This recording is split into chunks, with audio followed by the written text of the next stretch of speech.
बिस्मिल्लाहिर्रहमानिर्रहीम। अस्सलाम वालेकुम स्टूडेंट्स। आपका जो ये अकाउंटिंग का लेक्चर और हमने जहाँ बताया था आपको मैंने कि हमारा सिलेबस जो कंप्लीट हो चुका है, तो कुछ चीज़ें जो रिवाइज करने वाली हम कर रहे थे, तो उसमें आज ये चैप्टर हम कंप्लीट कर देंगे।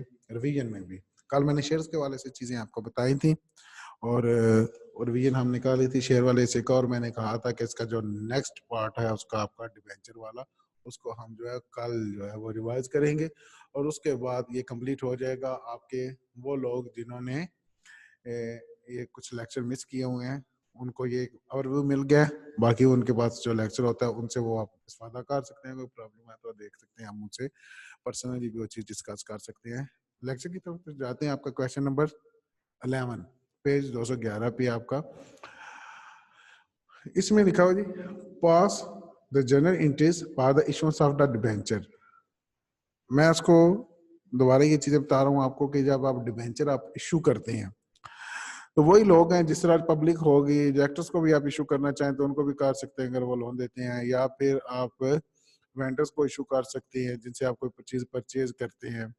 तो किसी भी पर्सन को आप डिबेंचर इशू कर सकते हैं। लेकिन जब डिबेंचर आप इशू करते हैं तो उसके लिए आपने किसी किस्म की एप्लीकेशन लोगों से वसूल नहीं करनी होती, बल्कि क्या होता है, डिबेंचर लेंगे और उसके बदले आप उनको डिबेंचर जो इशू करेंगे उसके बदले आप उनसे पेमेंट लेंगे और बात आपकी कंप्लीट हो जाएगी। आज हम यहाँ पे देखेंगे जो हमने डिबेंचर इशू करने हैं वो किन लोगों को इशू करेंगे। नॉर्मली ये बैंक वैल्यू के साथ होता है यहाँ पे। और ये आपका जो क्वेश्चन नंबर 11 है, ये करवाने का मकसद ये था आपको कि ये एक तो ये पता चलेगा डिस्काउंट पे, प्रीमियम पे आपका डिबेंचर इशू कैसे होगा, वेंडर को कैसे इशू करेंगे आप, कोलैटरल सिक्योरिटी वाली भी बात है इसमें। दूसरा ये कैश पे है। नॉर्मली अगर ये कैश ना लिखा हो तो फिर आप जो है बैंक अकाउंट में ही इसकी ट्रांजैक्शन करते हैं।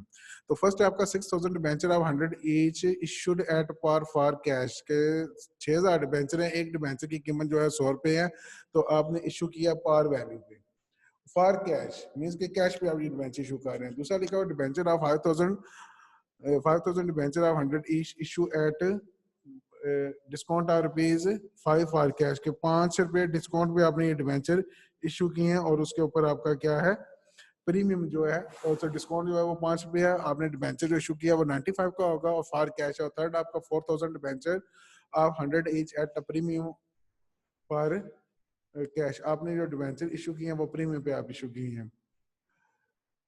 A vendor to whom purchase 50,000 and 55,000 of the ₹10 each, आपने मशीनरी खरीदी, फर्नीचर खरीदा वेंडर से 55,000 का, 5500 आपने डिबेंचर इशू किया, 10 रुपए का डिबेंचर आपका सेटलमेंट के लिए।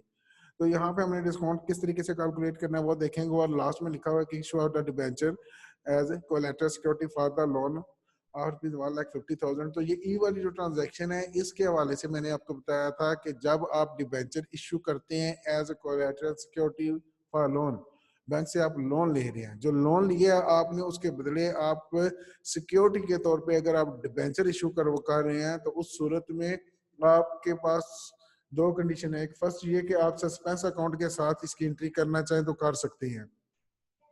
वो अगर आप करना चाहें तो वो आपकी एंट्री होगी bank account debit, suspense on debenture debit, और डिबेंचर अकाउंट क्रेडिट और bank loan credit. Bank loan 1,80,000 से क्रेडिट हो जाएगा, सॉरी बैंक लोन 1,50,000 से क्रेडिट होगा, डिबेंचर 1,80,000 से, बैंक 1,50,000 से डेबिट होगा और 1,80,000 से आपका, क्योंकि डिबेंचर आपने कोलेटरल सिक्योरिटी इशू की है तो वो आपके क्या हो जाएंगे, 30,000 से ये क्रेडिट हो जाएंगे आपके, जो डेबिट हो जाएगी आपकी जो सस्पेंस अकाउंट है।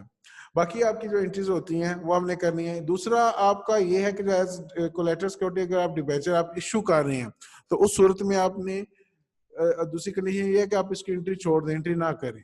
अगर इसकी एंट्री नहीं भी आप करते तो फिर भी आपका वो ठीक होता है। तो बेहतर यही होता है कि आसानी आप लोगों के लिए भी कि उसकी एंट्री हम छोड़ दें, एंट्री इसकी करें ही कोई ना। सोल्यूशन की तरफ चलते हैं जी। देखिएगा इसका सोल्यूशन ऊपर आपका डेट डिटेल और फर्स्ट केस जो है जहां पे आपने डिबेंचर इशू किए 100 रुपए का डिबेंचर 100 का इशू किया है।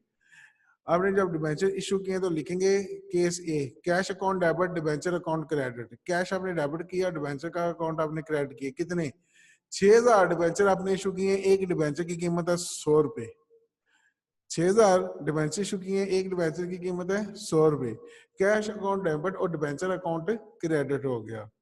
कैश अकाउंट डेबिट और डिबेंचर अकाउंट क्रेडिट, और ये टोटल कितना आएगा, 6 लाख रुपए से होगा।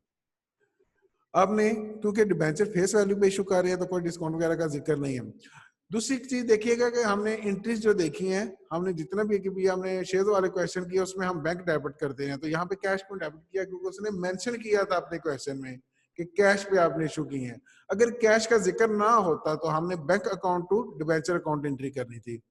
केस भी जिसमें आप डिबेंचर ₹5 डिस्काउंट पे आप इशू कर रहे हैं, तो 5 रुपए डिस्काउंट है, तो इसका मतलब ये हुआ कि 5000 डिबेंचर जो इशू करने हैं ना, हर डिबेंचर की कीमत जो है वो अगर 5000 है, लेकिन 5000 100 रुपए एक डिबेंचर की कीमत है, 100 का इशू नहीं करेंगे, आप थोड़ी प्राइस पे इशू करेंगे। कितने का इशू करेंगे आप, 95 रुपए का वो डिबेंचर जो आप इशू कर देंगे।